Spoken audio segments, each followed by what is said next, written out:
Claire Sands' My White audio blog. The season of October. Welcome back to another of my blog posts about each month of the year. For those of you that might be new to this, I started a series last March called To Everything There Is a Season, musing on the first Friday of each month what that month was teaching me. And can you believe I'm now nearly 2/3 of the way through? Last October I posted a blog called The Autumn Fall, which you can listen to on your podcast player or read on the blog. I started the post with a beautiful quote by that amazing writer, Unknown. The trees are about to show us how lovely it is to let things go. And I'm very glad I did, because it's a blog that celebrates the beauty, hope and celebration of the autumn season. Whereas this year, I'm afraid my experience feels a little like the complete opposite. But it's a good example of how every year and month and season can be different for us. However, before I get to that, let's have a look at what we know about the month of October, aside from its autumn beauty. It's another month of transition, as the Northern Hemisphere gets ready for winter and the Southern Hemisphere prepares for summer. The name is a literal translation of the 8th month in Latin, because the ancient Roman calendar was based on lunar cycles, and there were only 10 months in the calendar, making October the 8th. When we switched to solar cycles, they added 2 months to the beginning, making October the 10th month. There are 7 months of the year with 31 days in them, and October is the 6th. The Anglo-Saxons' name for October was Winterfelleth, with its name containing the words for winter and full moon, because winter was said to begin from the first full moon. I'm not sure if it's supposed to, but to me it sounds like Winterfelleth, which probably sounds exactly the same as I read it out, but I promise the spellings are different on the blog. The first full moon after the harvest moon quite often falls in October and is known as the hunter's moon. These are the only 2 moons that aren't connected to a specific month and sort of move between the two as they please. Anyone that's heard my blog, Meet My Friend the Moon, will know that I'm always pleased to see him full in the sky. In fact, my dad recently told me that when I was about 2, just after my brother was born and I was in the car going to visit my auntie, I would point out the moon as he was driving, so it obviously goes back further than I realised in my likings. More locally, October is the month that the Cheltenham Literature Festival arrives just 15 minutes from my door. 10 days of book-based tents, talks, tea and talent. I've attended almost every year that I've lived in the county, dreaming of the day when I too might have a book to find in the big Waterstones book tent, or I'll be talking about it on stage. Over the years, sadly, I've realised how closed off and divisive this industry can be, with paying members getting first dibs on all the tickets to the big names, which often then sell out, and only certain types of authors getting exposure. And you can only take so many interviews from celebrities who didn't really want to write a book but thought they should and were instantly paid to publish it, before you get a bit jaded. But I still love the atmosphere of the festival. It celebrates the good old-fashioned book, and I seek out the events with debut authors and lesser-known talents that have worked hard for their success. Oh, and I'm going to see Bono this year. You can't really think of October, though, without Halloween coming up. In her poem A Reason to Celebrate about the different months, Catherine Pulsifer writes this about October. October brings trick or treat, full of candy that is oh so sweet. Children dress up, and the pumpkins we carve. I think this is a bigger deal in some countries, like the US maybe, than it is here, but I can't say it's something I've ever looked forward to. I mean, who wants to walk into shops and be confronted with cobwebs, witches, ghouls, monsters, severed hands, skeletons, terrifying faces in pumpkins with fire behind their eyes and copious amounts of sugary treats? They're mostly the sort of thing we spend our lives avoiding. Even though traditions of All Hallows evening, if you go back far enough, can be linked to some good reasons to remember the departed, there's still a lot about this season that freaks me out. I mean, if I came up with a new season where I suggested children dress up in terrifying or just downright confusing costumes and went around knocking on doors expecting sweets for their efforts, I'm not sure it would take off now. I have memories of being younger and hiding upstairs with all the lights off to watch the trick-or-treaters wandering around our estate knocking on doors. We didn't answer the door, so we had to look like we were out, or else there was a risk of your house being egged for not having any sweets. I used to love the excitement of watching the costumes walk past the house and the thrill of hearing someone knock on the door and having to keep very quiet until they went away. I remember watching one very well-wrapped toilet paper mummy go past, only for him to return not long later unravelled, just a boy in a tracksuit with a few pieces of toilet paper clinging to his clothes. So I'm afraid Halloween isn't really going to evoke lots of happy memories for me on this one. It only makes it into October by the skin of its teeth, and if I had my way, I'd drop-kick it into dreary old November. October is, of course, perhaps most famous, in the Northern Hemisphere, for autumn leaves. If you wanted to go and see the autumnal colour on the best trees, you'd most likely try and go in October. If you want to imagine kicking around piles of leaves on the floor in your wellies, you'd probably think of October. In the Each Month poem by poet Unknown, it says this: September turns the green leaves brown, October winds then shake them down. In my blog, The Season of September, I used half a quote, saying I was keeping the other half for October, and I'm sure you've been waiting eagerly for me to finish it. Well, wait no more. The first part went like this. Ah, September, you are the doorway to the season that awakens my soul. And this is the full quote. Ah, September, you are the doorway to the season that awakens my soul. But I must confess that I love you only because you are the prelude to my beloved October. That was by Peggy Tony Horton. October is a month with a lot of beauty to it, and it's a different type of beauty to that of spring and summer. L.M. Montgomery, in Anne of Green Gables, wrote this, I'm so glad I live in a world where there are Octobers. And Stephen King, in Salem's Lot, describes it like this. But when fall comes, kicking summer out on its treacherous ass, as it always does one day, sometime after the midpoint of September, it stays a while, like an old friend that you have missed. It settles in the way an old friend will settle into your favourite chair, and take out his pipe and light it, and then fill the afternoon with stories of places he has been and things he has done since he last saw you. I know what he means. Autumn does feel like a time of reflection, for reminiscing. As the weather gets cooler, darker and wetter, we are forced to look back for memories of warmer months and time outdoors. As to look forward is to look into the face of winter, and we're not ready for that just yet. As I type this, the wind is howling around our house. There are raindrops on the windows, and my hands feel like ice. Though that may be menopause. Summer has officially left, and I'm not feeling romantic about the wet weather, like Langston Hughes described. Let the rain kiss you. Let the rain beat upon your head with silver liquid drops. Let the rain sing you a lullaby. I feel it's a bit more like the rain slaps you, beats you about the head, and then shouts at you to keep you awake at night. I mean, there is still some warmth in the sun when it fights through the cloud, but it's losing the battle most days now. We also had a particularly dry, hot spell this year in the UK, and many of our trees and plants suffered because of it. A lot of the leaves on trees dried up and curled with the drought, meaning they're not displaying the full autumn beauty they might have done. It was like large parts of nature gave up early this year, and we just had to resign ourselves to the fact that we wouldn't see them again till spring. It feels a bit like we got cheated on the end of summer, and many gardeners have just had to resign themselves to it. Our Acer tree is a great example of this. The colour on it at the moment is fantastic, bright reds that shine in the sun.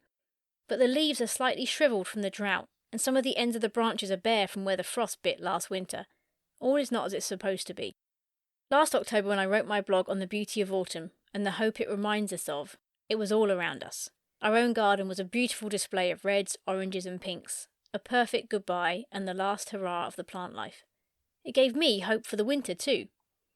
But this year feels different, for me personally, and for nature. This year I see the red coming through the leaves and it reminds me of a heart in pain. I see things trying to achieve autumn colour, but their leaves are withered and tired. I see the other side of letting go, and it's not a beautiful release of the old ready for the new, it's the final sigh of a tough period when there's no other option but to let go and face the winter ahead. That might sound very depressing and a bit melancholy, but I'm discovering in each of these month blogs, my reflections are guided so much by where I am on my own journey with grief and life. I fully believe that every month of every year could teach me something completely different, purely depending on the season I'm in with life.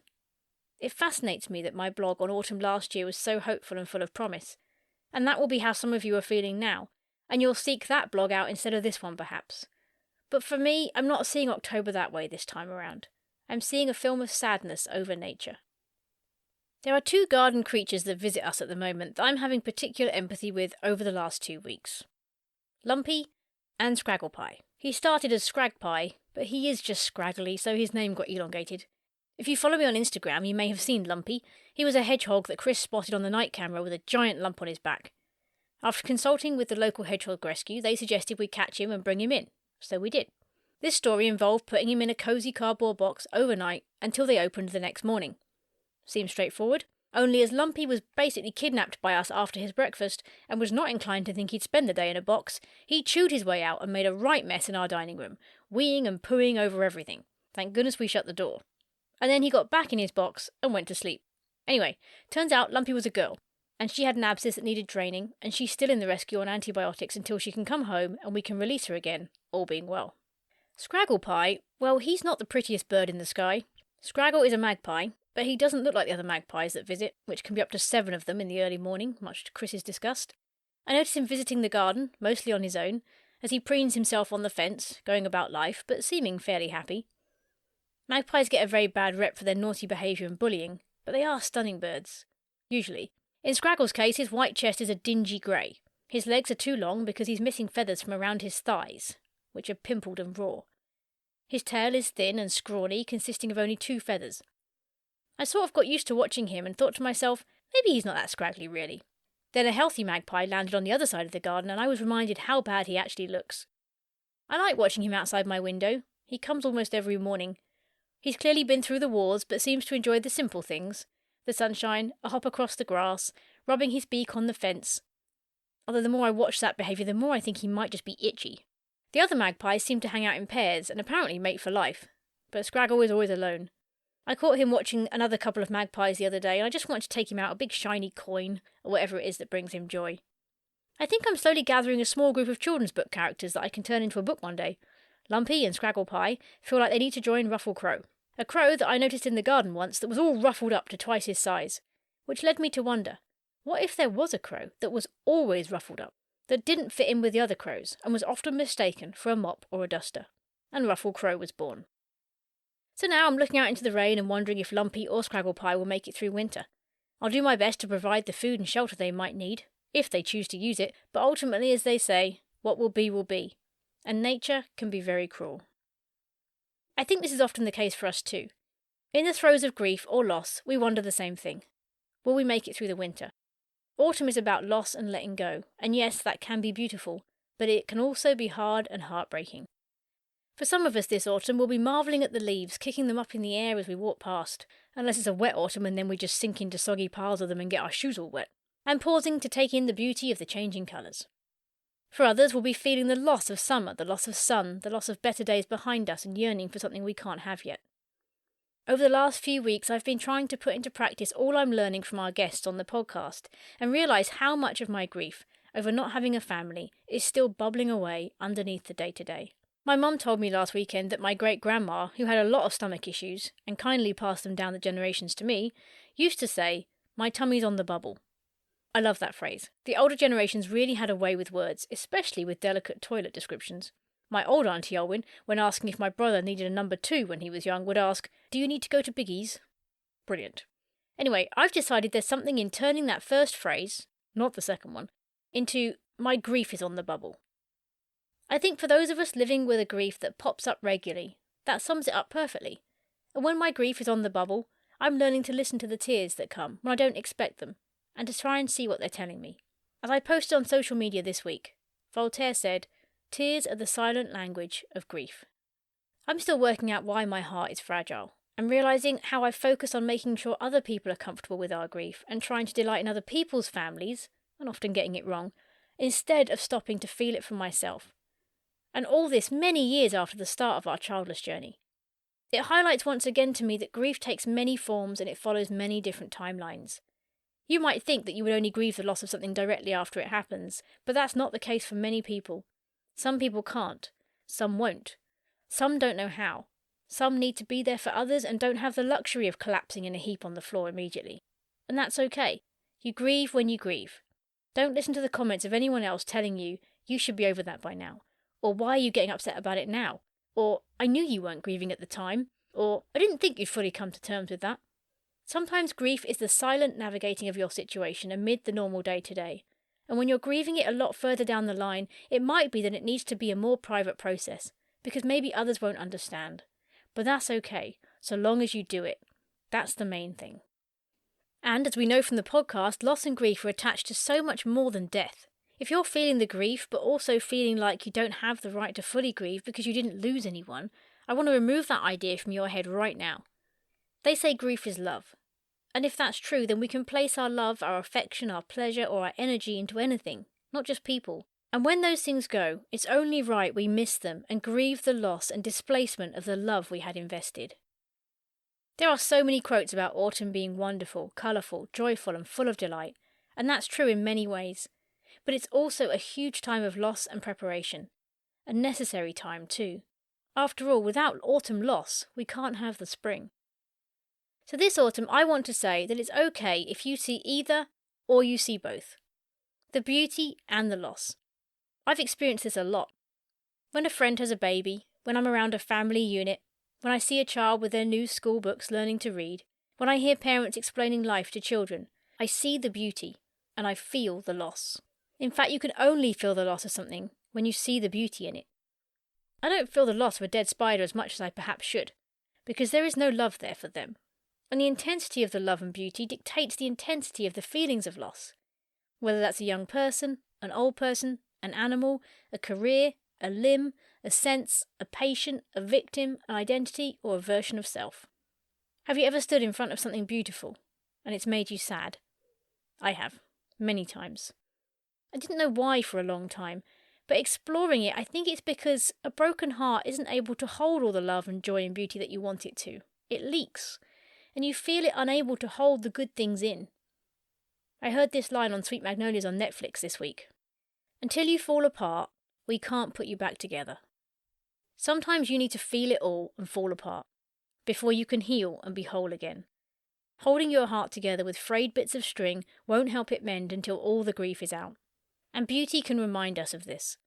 But also, when you stand before something beautiful, you feel keenly aware of the fact that it will end.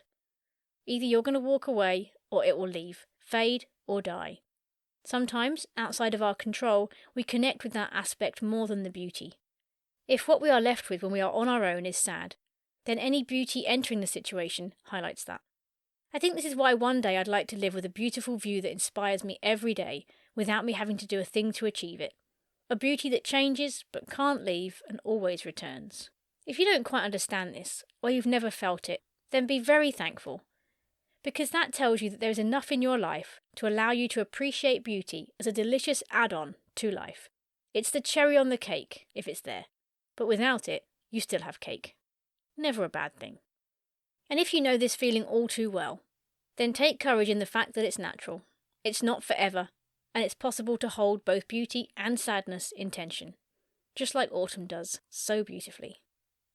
But to get there, you have to entertain your grief, converse with it, see it, feel it, listen to it, walk with it, and allow it room to move and breathe. If the trees tried to ignore their dead leaves while also keeping hold of them, spring would never come. If you do this, over time, the intensity of the pain will change. You'll grow around it, and one day, the beauty will just be beauty again, and you will stand, hand in hand with your grief, and appreciate the beauty before you for the healing, joy, and new life that it can bring, rather than the tears. Ernest Hemingway, in A Movable Feast, wrote this: "You expected to be sad in the fall. Part of you died each year when the leaves fell from the trees and their branches were bare against the wind and the cold, wintry light. But you knew there would always be the spring, as you knew the river would flow again after it was frozen."